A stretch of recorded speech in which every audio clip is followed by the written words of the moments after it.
শুভ দুপুর বন্ধুরা। আজকে দেখো আমাদের দুপুরে কি কি রান্না হয়েছে। প্রথমে দেখাচ্ছে পাবদা মাছ। পাবদা মাছটা ভাজা আছে। এখানে আছে তোমার সাদা ভাত।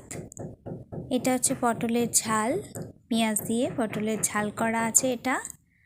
আর আছে তোমার সব রকমের চুনো মাছ, মানে চিংড়ি থেকে শুরু করে সমস্ত রকমের চুনো মাছ দিয়ে একটা চচ্চড়ি করা আছে। এটা দেখতেই পাচ্ছ, কপি দিয়ে, ফুলকপি ডাঁটি দিয়ে, তারপরে মূলো দিয়ে, আলু দিয়ে, সব রকমের ডাঁটি দিয়ে এটা একটা চচ্চড়ি।